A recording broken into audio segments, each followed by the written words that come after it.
सबसे पहले एक बात समझ लीजिए बहुत अच्छे तरह से कि आपको अपनी ज़िंदगी में अगर सुकून चाहिए, अपनी लाइफ में अगर खुशी चाहिए, अपनी लाइफ में अगर बाहर चाहिए, तो आपके कर्मास बहुत अच्छे होने चाहिए।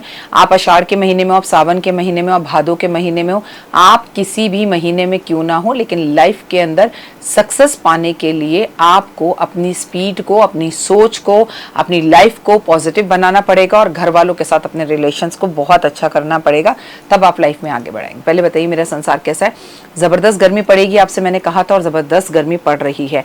इस बार बवंडर बहुत आएंगे, इस बार आंधी तूफान बहुत आएंगे, इस बार बारिश के साथ बवंडर आकर बहुत नुकसान होगा। कम तमाम तरह के पेड़ गिरेंगे, भूकंपों का आना, धरती का कांपना, बिल्डिंगों का गिरना, पेड़ों का गिरना, ये सब कुछ इस बार हमें बारिश के महीने में देखने के लिए मिलेगा।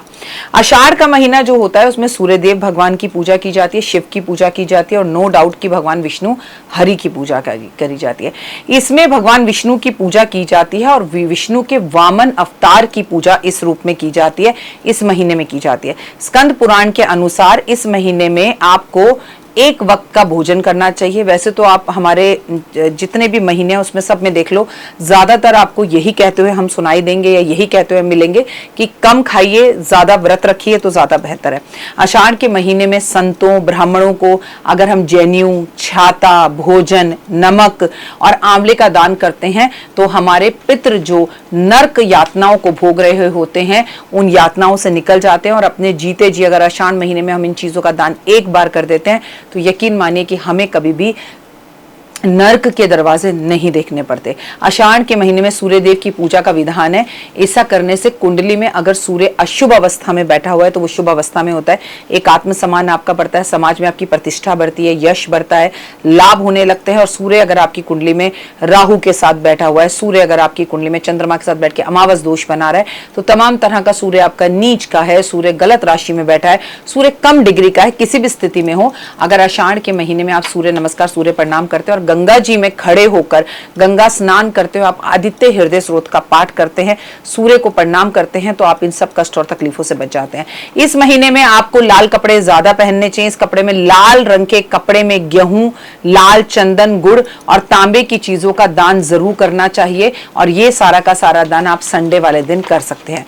आषाढ़ के महीने में रोज सुबह सूर्य उदय से पहले उठकर नहाकर सूर्य देव को नमस्कार कर सूर्य प्रणाम कर आप अपनी ही जगह पर खड़े होकर सूर्य की कम से कम जो है 7 या 8 परिक्रमा करें।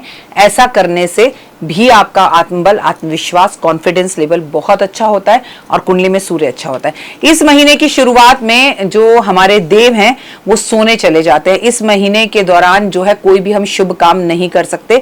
इस आषाढ़ के महीने से शुरू हो जाता है हमारा चतुर्मास, और चतुर्मास के अंदर हमें ये बात ध्यान रखनी चाहिए कि कोई भी शुभ कार्य नहीं होते, लेकिन अब लोग ये बातें मानते नहीं है तो सब तरह की करते हैं।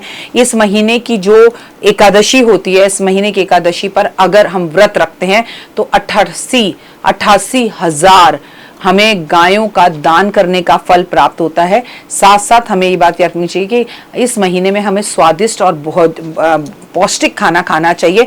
गलती से भी इस महीने में हमें बासी भोजन नहीं करना चाहिए। साथ साथ इस महीने में किसी को भोजन कराकर ही भोजन ग्रहण करना चाहिए। इसके अलावा इस महीने में पड़ने वाली एकादशी के व्रत रखने से हजारों 88 हजार ब्राह्मणों को भोजन कराने इतना फल प्राप्त होता है। इतनी खास एकादशी होती है।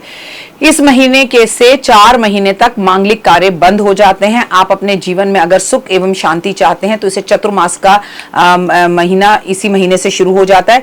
28 में आपको सब कुछ खाना चाहिए, लेकिन बेल बिल्कुल भी नहीं खानी चाहिए। 28 के महीने में आपको दान करना चाहिए। 28 के महीने में आपको पेड़ पौधों की सेवा करनी चाहिए। 28 के महीने में साधु संतों के बीच में बैठना चाहिए। 28 के महीने में आपको पाठ, रामायण, गीता, सुंदरकांड, भजन, ये सब चीजें करनी चाहिए। हल्का भोजन करना चाहिए। कुदरत और प्रकृति के साथ जुड़ना चाहिए। गंगा स्नान जरूर करना चाहिए, और अपने बड़ों और अपने पितरों की कष्ट और तकलीफों को दूर करने के लिए कि वो अगर कहीं पर भी ऐसी नकारात्मक जगह पर हैं जहां पर जिसे कहते हैं कि नरक की यातनाएं भोग रहे हैं, प्रेत यातनाएं भोग रहे हैं, कोई गलत योनि के अंदर हैं, तो उनको छुटकारा मिले। इसलिए ब्राह्मणों की सेवा इस महीने में हमें बहुत ज़्यादा करनी चाहिए। सारे पुण्य के कर्म करें, अच्छा सोचें, पॉजिटिव सोचें और लोगों के साथ पॉजिटिव करें तो आपका जीवन खूबसूरत हो जाता है। फिलहाल मुझे दीजिए इजाजत, अपना और अपनों का रखिए बहुत ख्याल। आपका दिन शुभ और मंगल में रहे, आपको जीवन में कभी किसी चीज की कमी ना रहे और माता रानी की असीम कृपा आप पर सदैव बनी रहे। मेरे चैनल को लाइक, सब्सक्राइब, शेयर जरूर कीजिए। अगर आप मेरे चैनल पर अभी नए हैं तो मुझे इंस्टाग्राम पर भी फॉलो कीजिए, फेसबुक पर भी फॉलो कीजिए और मुझे आप बिलीव इन कर्मा और 5 मिनट स्टोरी पर भी फॉलो जरूर कीजिए। अपना और अपनों का बहुत खास ध्यान रखिए, कभी भी आपको किसी चीज की कमी ईश्वर ना दे। माता रानी आपके भंडारे सदैव भरी रहे। आषाढ़ के महीने में अपनी मनपसंद खाने की कोई भी एक चीज छोड़िएगा जरूर। जय माता दी। तो देख ली वीडियो, कैसी लगी, पसंद आई?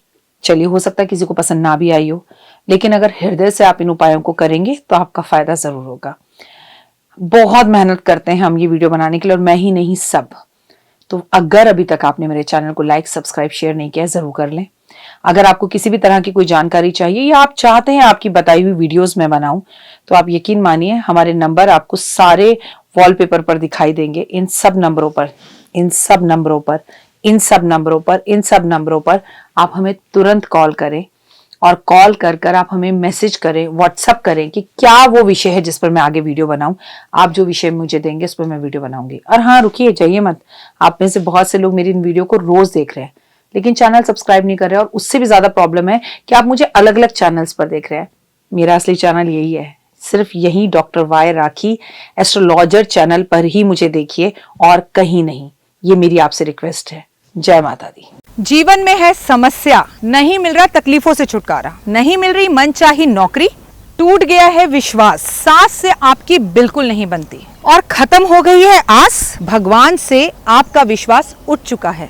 टैरो के 78 कार्ड खोलेंगे भविष्य का राज। सरकारी नौकरी से हैं आप कोसों दूर, कुंडली जगाएगी कुंडली जागरण, कुंडली बताएगी आपका भविष्य। ऊपर से ये जादुई हवाएं, ऊपरी हवाएं, जादू टोना तंत्र विद्याएं, पति पत्नी और वो, करना होगा खुद पर विश्वास। दीजिए मुझे भी एक मौका, अपनी कुंडली दिखाइए, टैरो कराइए, लेकिन अपनी जिंदगी को जल्द बदलवाइए। मैं हूं डॉक्टर वाई राखी। आप मुझसे बात कीजिए, फोन कीजिए, अपॉइंटमेंट लीजिए, आपकी जिंदगी के अंदर आएगा जबरदस्त बदलाव।